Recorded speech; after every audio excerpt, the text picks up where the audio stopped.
디모데전서 1장 12절에 보면 나를 능하게 하신 그리스도 우리 주께 감사함은 나를 충성되이 여겨 내게 직분을 맡기심이니 하는 말씀이 있습니다. 우리 직분자들이 다 같은 생각입니다.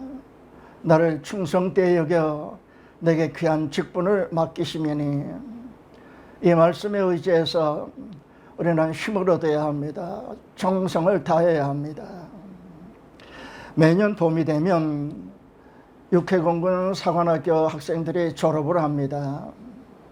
이 졸업식에 대통령, 산부 여인, 각부 장관들, 그리고 해외 애국 손님들이 대거 참석해서 합니다. 20대의 젊은 이들에게 소의 계급장을 달아주면서 임명권을 참으로 부여하는데, 이 명령권은 나라를 위해서 전쟁하면서 필요한 명령을 할 수 있는 그런 명령을 국가가 소위들에게 부여하는 그런 시기라, 그런 예식이라 많은 참으로 축하객들이 모여서 축하를 해줍니다. 마찬가지로 신학을 졸업하는 우리 신학생들도 신학을 졸업하고 2, 3년 더 공부를 한 다음에 준비된 자들에게 목사 임직 예배를 드리면서 주님께서 허락하신 그런 참으로 임무를 허락하면서 임직자들에게도 하나님 나라가 주는 명령권이 있습니다. 바로 마태복음 10장 1절에 있는 더러운 귀신을 쫓아내며 모든 병과 모든 약한 것을 고치는 권능을 주시니라. 바로 그 권능이 우리 임직자들에게 주신 특별한 명령입니다. 특별한 권세입니다. 그런데 우리가 싸워야 할 이 권능은 우리 눈에 보이지 않는 그런 악한 영들입니다. 사관학교를 졸업하고 명령을 받는 그런 그 명령권에는 눈에 보이는 적들인데, 우리 임직자들이 받는 권능은 눈에 보이질 않습니다. 눈에 보이질 않지만 우리는 하나님의 이름으로 회방하는 그런 악한 영들이기 때문에 그들과 싸우며 그들을 명해야 합니다. 귀한 점으로 직분 받은 자들입니다. 그 상대가 보이지 않는 적들인데, 바로 형 이상학에 속한 신학은 눈에 보이지 않는 적들과의 싸움입니다. 눈에 보이지 않는 하나님을 찾아가는 신학이 바로 신학인데, 바로 신학에서 공부하는 우리 참으로 형이상학 속한 그런 보이지 않는 적들과 우리는 싸워야 한다는 말입니다. 그 나라도 아직 보이지 않고 그 나라 백성도 분명치 않은 그런 가운데서 성령의 인도함을 따라서 우리는 하나님의 택한 백성들을 구원해야 되고 방해하는 악한 영들과의 또 싸워야 한다는 그런 말씀입니다. 그래서 소위 계급장을 달며 받은 명령권과는 차원이 다른 그런 참으로 권능을 우리는 다 받았습니다. 예수님 40일 금식하시면서 사단과의 대결에서 3번 다 하나님의 말씀으로 승리해서 이겼습니다. 하지만 우리는 예수님의 이름으로 물리치면 됩니다. 적을 알고 하나님의 말씀을 찾는데 상식이 부족하기 때문에 그냥 예수 이름으로 악한 영들과의 싸우면 참으로 이길 수 있는 그런 권능을 우리는 다 가졌습니다. 예수는 공생의 3년을 마치면서 제자들의 믿음을 보시면서 당부하신 대로 우리도 성령님의 도움을 받으며 직분자들의 임무를 감당해야 합니다. 조심하지 아니하면 사탄에 부끄럼 당하는 그런 참으로 실수를 할 수가 있습니다. 고린도전서 9장 26절에 보면 향방 없는 다름질 하지 말고 허공을 치는 싸움을 하지 말라고 했습니다. 목적지는 모르고 규칙도 모르고 그냥 달려가는 선수 생각해 보세요. 상대를 보지 않고 허공만 치는 복싱 선수를 또한 생각해 보세요.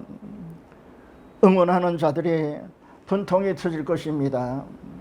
바로 그런 싸움을 우리가 하지 말라는 그런 말씀입니다.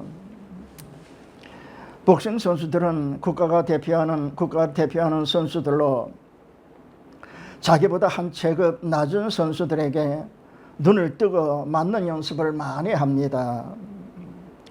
상대를 정확히 보고 펀치를 날리기 위해서 눈을 뜨고 해야 되는데 눈을 감기 때문에 자신도 모르게 눈을 감기 때문에 눈을 뜨고 맞는 연습을 먼저 많이 하게 됩니다. 디모데전서 4장 7절에 보면 내가 선한 싸움을 싸우고 나의 달려갈 길을 마치고 믿음을 지켰으니 우리도 끝까지 믿음 지키며 힘들고 어려운 받은 사명을 잘 감당해야 합니다.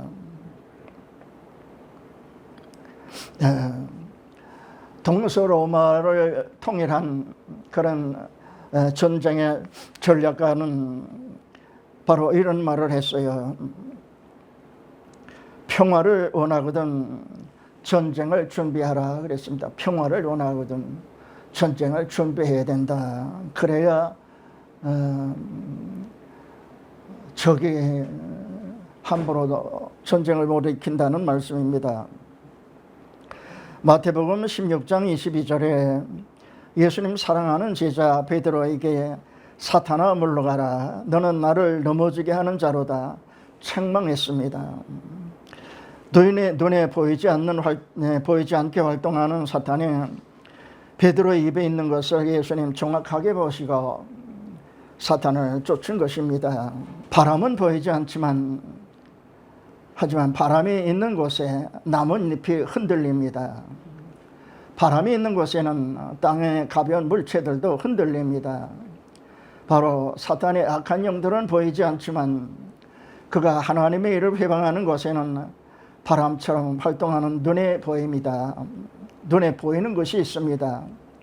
바로 예수님께서 베드로의 입을 통해서 예수님의 십자가를 방해하는 그런 사탄을 보고 베드로를 향해서 사탄아 물러가라고 명하신 것입니다. 그러므로 우리 임직자들도 보이지 않는 악한 영들이 회방하는 곳에는 반드시 움직임이 있다는 것을 알아야 된다 하는 말씀입니다. 임직자들이 은혜로 밤을 새면서 은혜로운 말씀을 준비했습니다. 근데 그 말씀을 방해하기 위해서 어떻게 해야 될까요? 바로 악한 영들은 임직자들하고 가장 가까이 있는 자, 친한 자들의 입술을 통해서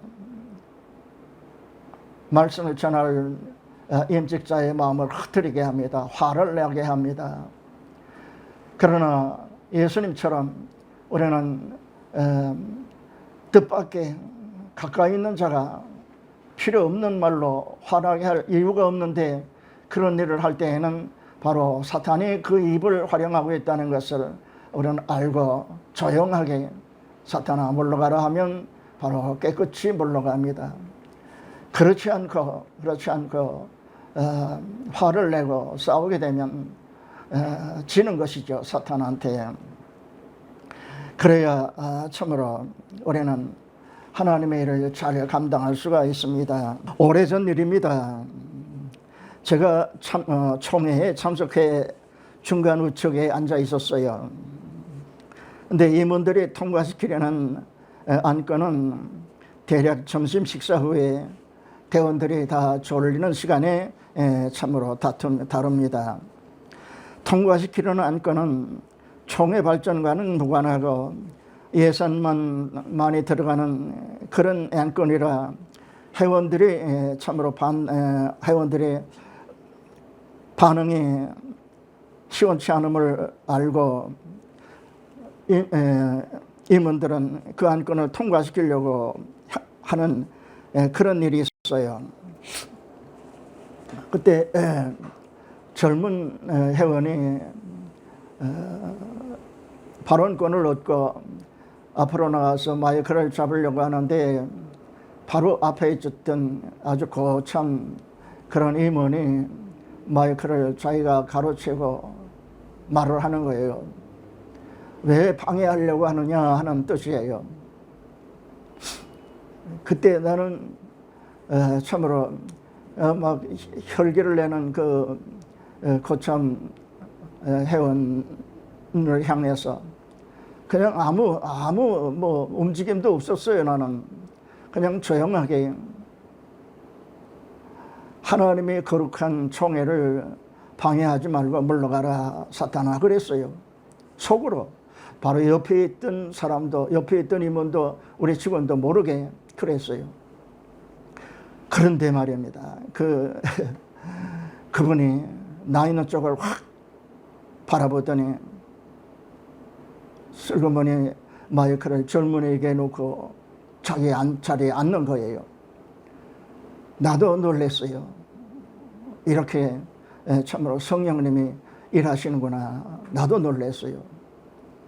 바로 바람이 있는 곳에, 하나님을 회방하는 곳에는 바로 바람이 있는 것이고 바로 움직이는 곳이 있다는 얘기예요.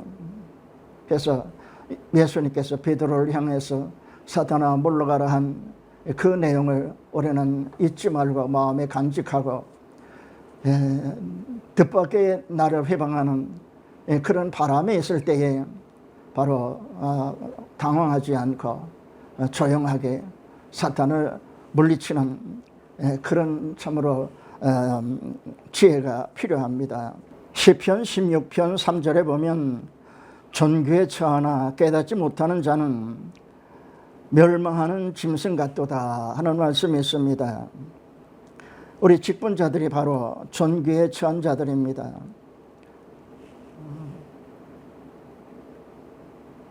그러므로 더 겸손하고 더 인내하며 주님의 일을 감당해야 하는 줄 압니다. 로마서 8장 13절에 보면 육신대로 살면 반드시 죽을 것이로되 영으로 몸의 행실을 죽이면 살리니. 영으로 몸의 행실을 죽이라는 것이 바로 우리의 영적 싸움입니다. 민수기 33장 55절 56절에 보면 너희가 만일 그 땅 거민을 너희 앞에서 몰아내지 아니하면 너희 남겨둔 자가 너희 눈에 가시와 너희 옆구리에 찌르는 것이 되며 너희 거하는 땅에서 너희를 괴롭게 할 것이요 나는 그들에게 행하기로 한 생각을 너희에게 행하려니 하는 말씀이 있어요. 이스라엘이 가나안을 점령하면서 가나안의 원주민들을 가나안 족속, 헷 족속, 히위 족속, 여부스 족속, 프리스 족속, 아말렉 족속 이런 7 족속들을 몰아내라고 했어요. 인정사정하지 말고 몰아내라. 근데 이스라엘 백성들이 이스라엘 가나안을 점령하면서 그 명령에 순종치 않았어요.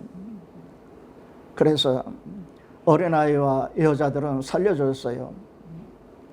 그리고 그들을 노예로 삼으면서 일도 시켰는데 얼마 가지 않아서 7 족속에 섬기던 더러운 귀신의 영들, 더러운 영들이 만들어 섬기던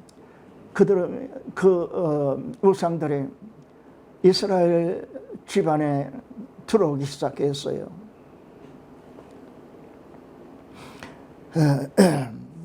바로 이것이 하나님의 명령에 불순종한 것이 돼서 이스라엘은 많은 참으로 고통을 받았습니다.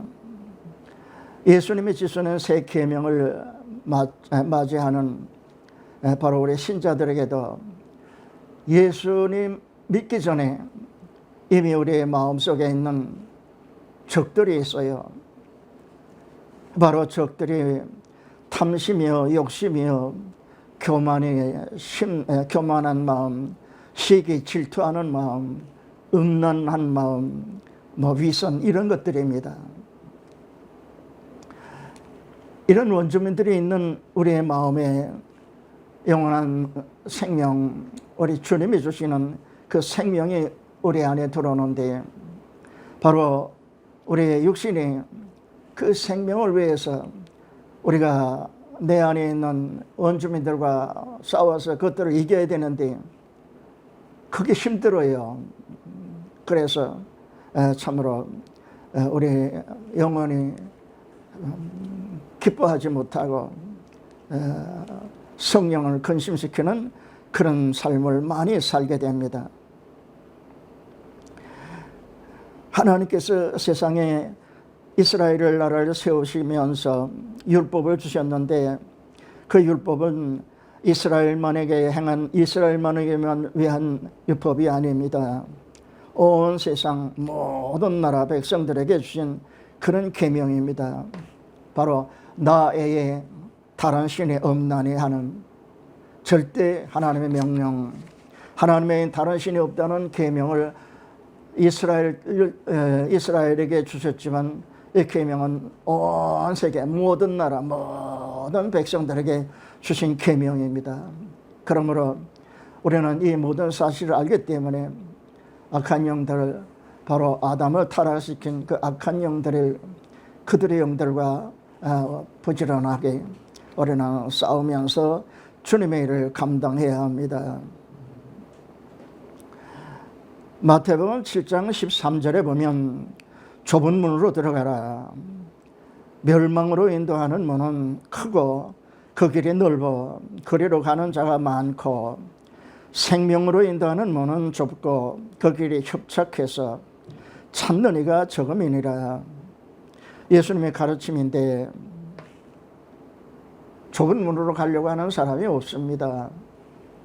설교자도 좁은 문으로 가라고 설교를 하질 않습니다.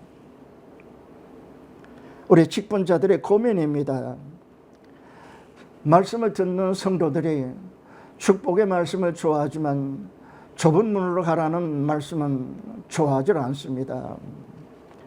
바로 우리 직분자들의 고민인데 우리는 그렇다고 해서 참으로 주님의 말씀을 경히 여기면 안 되고 항상 바른 말씀을 전해야 합니다. 신학에서 공부하는 성경, 신학에서 공부하는 신학에서 공부하는 공부는 성경을 교재로 해서 신구약 성경을 교재로 해서 주경신학, 역사신학, 조직신학, 실천신학이면 다 됩니다. 그런데 70여 년 전부터 현대신학, 해방신학, 민중신학, 환경신학, 노동신학 이런 이름으로 신학교를 혼돈 속으로 몰아넣었어요. 그때부터 한국교회가 참으로 혼돈에 빠지고 그때부터 많은 참으로 성도들이 잘못된 길로 가고 있었습니다. 고린도후서 11장 14절에 보면 사탄은 자기를 하나님의 일꾼으로 또는 의의 일꾼으로 가장하는 것이 아무것도 아니라고 했어요. 아주 쉽다는 쉬운 일이라고 합니다. 그러므로 우리 마음속에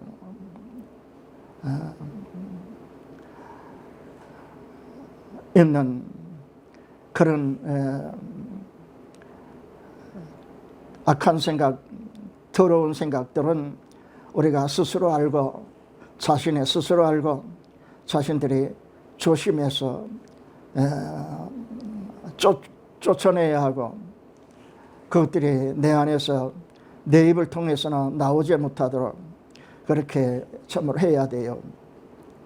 근데 내 안에 있는 탐심이 내 안에 있는 음란 이런 것들이 나의 문을 열어주는 그런 일을 합니다.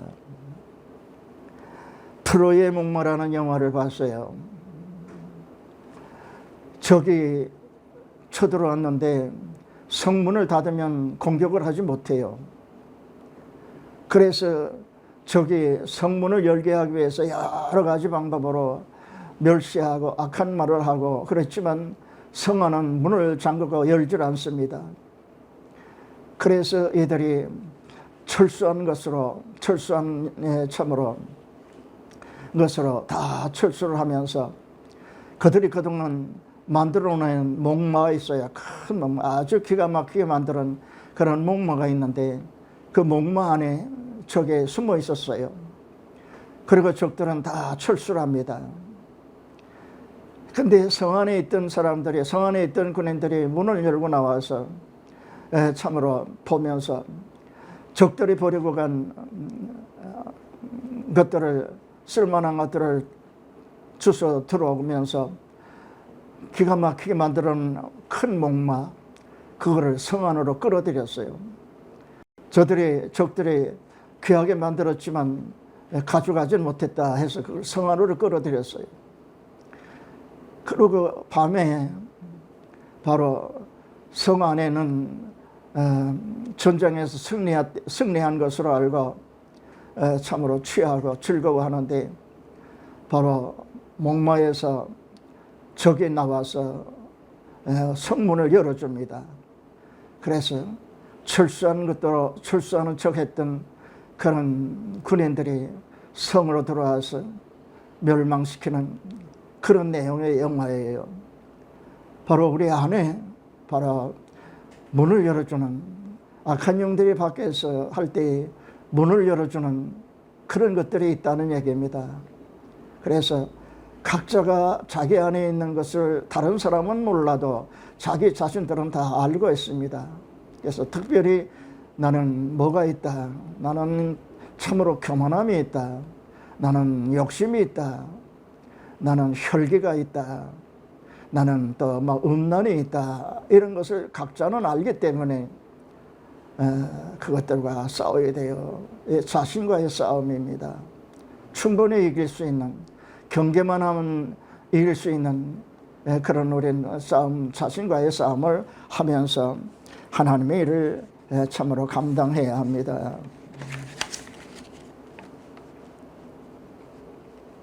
우리 예수님, 이스라엘 백성들이 고통을 받으며 참으로 영적으로 죽은 삶을 사는 것을 보시고 예수님께서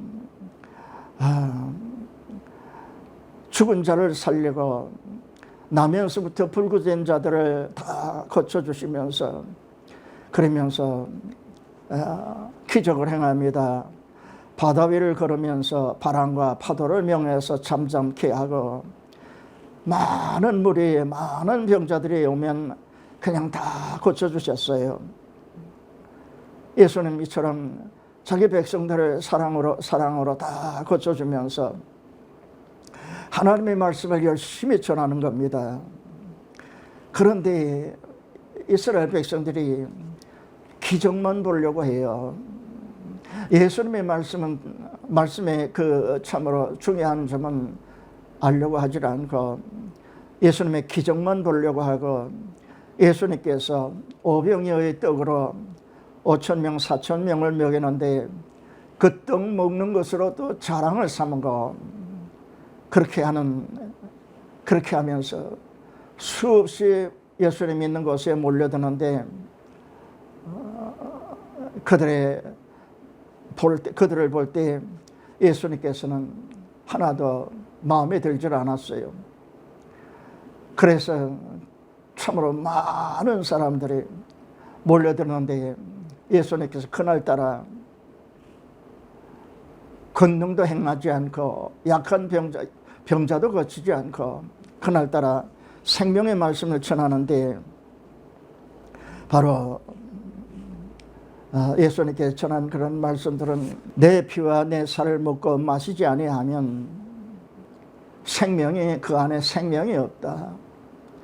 내 피와 내 살을 먹고 마시는 자는 생명이 있고 내가 마지막 날에 그를 다시 살리리라 하는 예수님이 말씀합니다. 그러니 유대인과 바리새인들이 이 말씀을 듣고 참으로 혀를 차면서 우리를 식인종 만들려고 한다. 그렇게 하면서 돌아갔어요. 백성들은 또 뭡니까? 지도자들, 백성들은 참으로 존경하는 유대의 지도자들, 큰 자들이, 바리새인들이 다 혀를 차면서 머리를 휘저으면서 돌아가자 백성들도 다 갔어요. 예수님의 제자들은 서운했습니다. 그동안 많은 지식인들이 바리새인들까지 예수님의 제자들과 친해보려고 그렇게 하는 참으로 모습들이 보였고 그랬는데, 그래서 내일은 예수님이 어디로 가시냐 하는 그런 참으로 질문도 많이 받으면서 제자들이 우쭐해 있었는데 그날 예수님이 다 돌려보냈어요. 그 제자들이 예수님 왜 그렇게 어려운 말씀을 하셔서 다 돌려보내십니까? 그때 예수님께서는 너희도 가려느냐 하는 말씀으로 제자들을 깨우쳤습니다.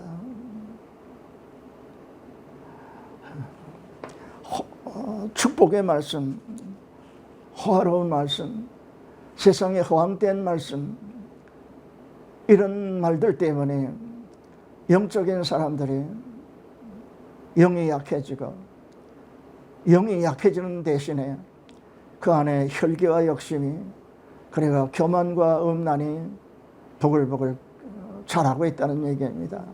그래서 우리는 자신과의 싸움을 하면서 각별히 조심해야 합니다. 요한복음 6장 26절에 내가 진실로 너에게 이르노니 너희가 나를 찾는 것은 표적을 본 까닭이 아니요 떡을 먹고 배부른 까닭이로다. 나는 하늘에서 내려온 산떡이니 사람이 떡을 먹으면 영생하리라. 예수님께서 이렇게 말씀하시자 그들이 다 떠나갔어요. 바로 이 말씀을 우리는 명심하고, 나도 명심해야 되고, 내 설교를 듣는 성도들에게도 열심히 그 말씀을 먹여줘야 되고 인식시켜야 되는 그런 일을 우리는 해야 합니다. 그런데 저도 설교를 하는 사람입니다만은 성도들은 축복의 말씀을 듣기 좋아하지 영적인 말씀 그렇게 듣기 좋아하지 않습니다. 그러므로 우리의 고민이 바로 그런 데 있기 때문에 우리는 특별히 성령님의 도움을 받으면서 우리는 일을 해야 합니다. 잠언 4장 23절에 보면 무릇 지킬 만한 모든 것보다 더욱 내 마음을 지키리라.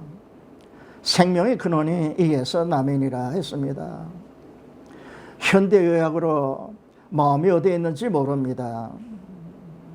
하지만 하나님이 살피시는 것이 마음입니다. 하나님이 모든 사람에게 어디에 숨겨졌는지, 어디에 숨겨놓으신지 몰라요. 하지만 하나님께서는 마음을 살피면서 은혜를 더하시고 깨우침을 주시고 그렇게 하십니다. 하나님께서 부지런히 살피시는 마음, 바로 하나님께서 우리의 마음도 살피시고 계신다는 말씀입니다. 2차 대전 때 미국과 일본이 싸웠습니다.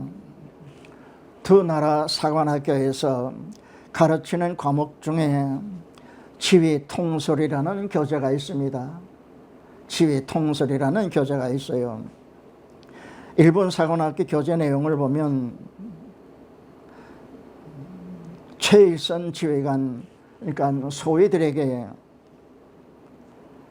최고의 명령권을 주라, 최고의 명령권을 주라. 바로 장군들에게도 없는 즉결처분권이 소위들에게 있어요. 바로 최일선에서 싸우는 소위들에게 주신 명령이에요.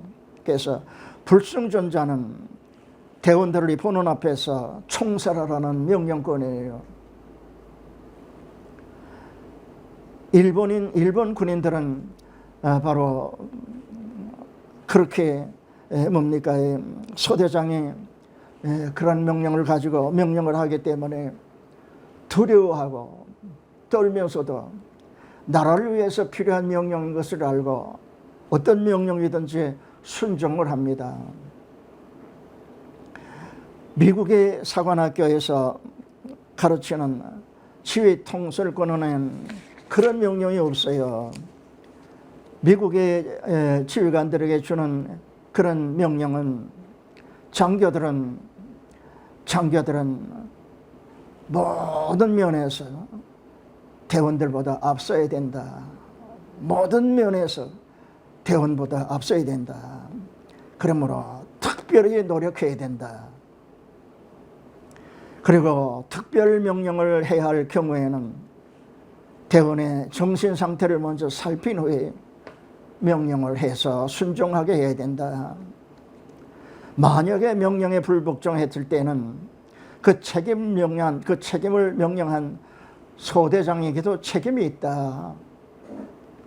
일본하고 미국하고 사관학교 지휘 통솔에 있는 교재가 이렇게 차이가 나요.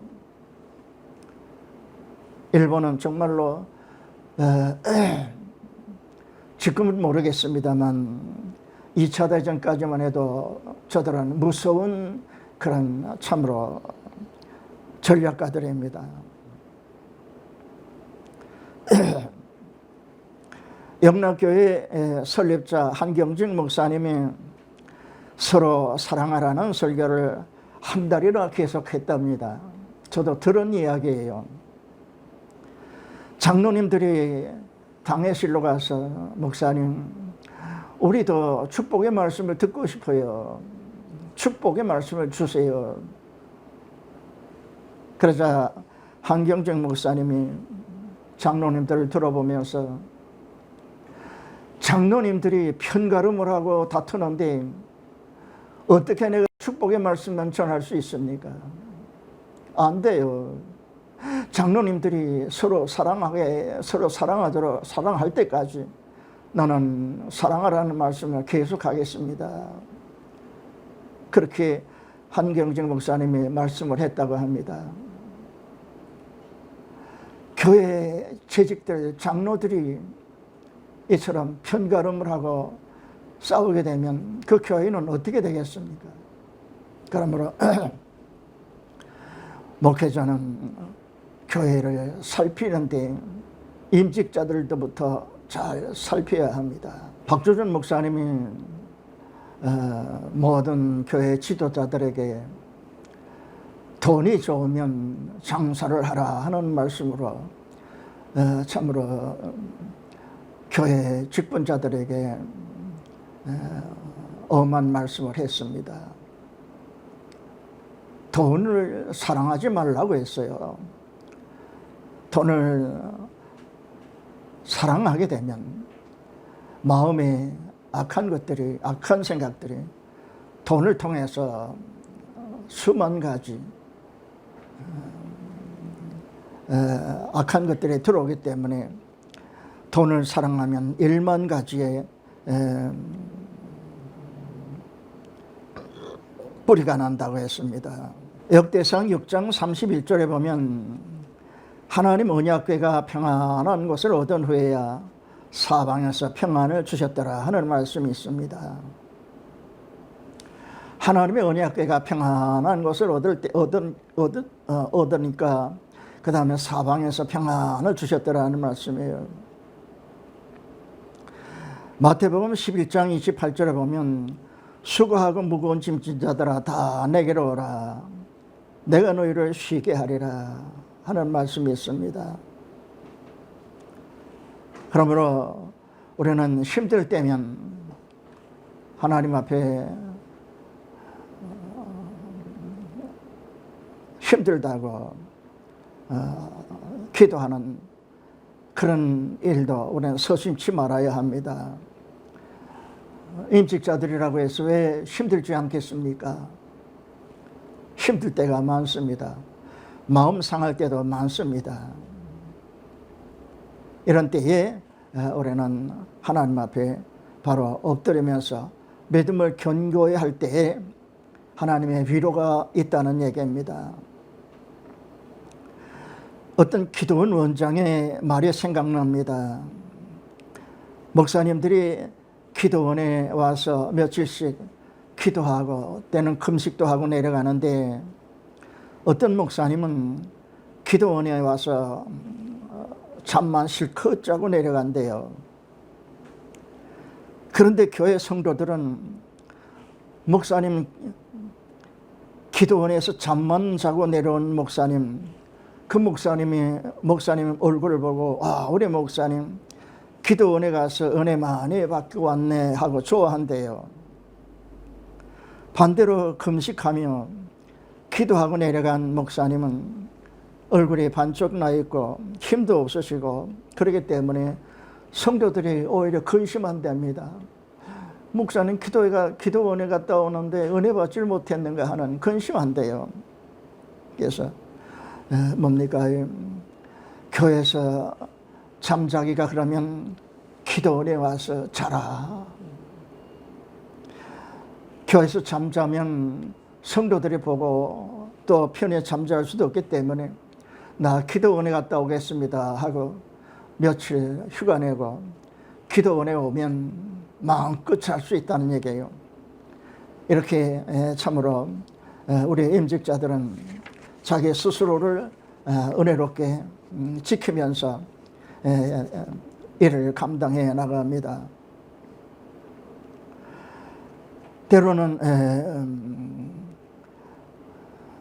고민하며 금식하며 기도해야 할 때도 있습니다. 그때는 그때고 그렇지 않고 피곤할 때는 정말로 다 내려놓고 쉬는 그런 참으로 두둑한 배짱도 가져야 좋다는 얘기입니다. 출애굽기 29장 42절에 보면 지정된 그곳에서 너와 만나리라 하는 제사장들에게 하나님께서 하신 말씀이 있습니다. 지정된 그곳이 너와 만나리라. 제사장들에게 지정된 곳이 지성소가 있어요. 그래서 제사장들이 하나님을 만나기 위해서 하나님의 말씀을 듣기 위해서 지성소에 들어가는 그런 경우가 있는데 바로 하나님께서 하신 말씀이 지정된 그곳에서 너와 만나리라 하는 얘기예요. 우리 임직자들 모두는 자기 강단이 있습니다. 그것이 바로 하나님을 만나는 장소입니다. 그곳에서 엎드려 기도하고 그곳에서 엎드려 하나님 앞에 답답한 심정을 울면서 토하기도 하고 감사한 일도 그곳에서 하나님께 손뼉을 치면서 감사하면 하나님이 그곳에서 우리를 만나고 그곳에서 우리를 위로하신다는 말입니다. 그래서 우리 임직자들은 다 자기 장소가 있어요. 하나님 만나는 장소가 있어요. 하나님의 말씀을 듣는 장소도 바로 그곳이에요.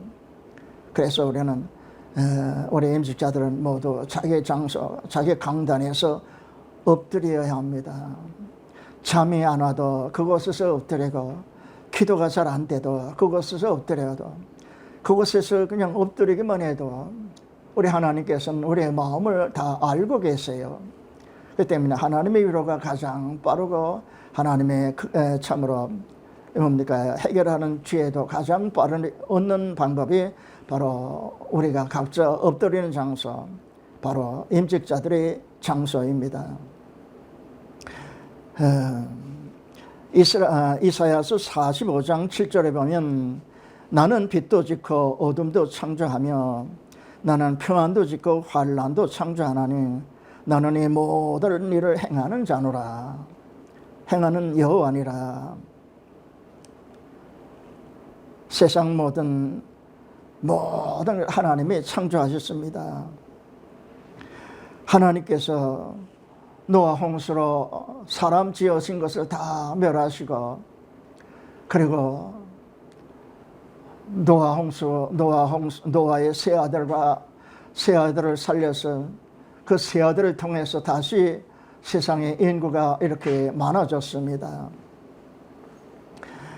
노아의 세 아들을 통해서 번성하는 그런 사람들이 또다시 타락하는 걸 보고 하나님께서는 노아의 10대 손 아브라함을 부르십니다. 아브라함을 부르시면서 하나님께서 세상에 나라를 세우실 것을 약속하시고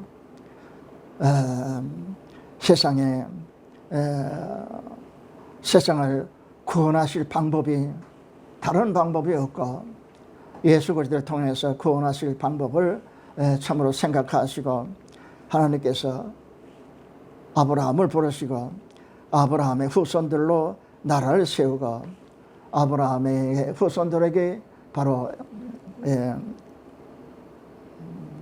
계명을 주십니다. 그러므로 그 계명이 온 세상 모든 인간들에게 주신 계명, 모든 나라에 주신 계명이라는 것을 우리는 알아야 합니다. 그러므로 하나님께서 축복을 하든지 고통을 주시든지 환난을 주시든지 모든 일을 하나님께 자유롭게 아무의 휘방도 받지 않고 창조주이기 때문에 어떤 나라이든지 어느 백성들에게든지 하나님께서 환난, 고통, 그리고 평안 얼마든지 자유자대로 하나님께서 주시면서 깨우치고 있다는 것을 우리는 바로 잊지 않고 바로 이 말씀을 참으로 생각하면서 고단해도 피곤해도 직분자들이 받은 사명, 직분자들이 얼마나 귀한 일꾼들이라는 것을 알고 참으로 마지막까지 충성을 다해야 할 것입니다. 감사합니다.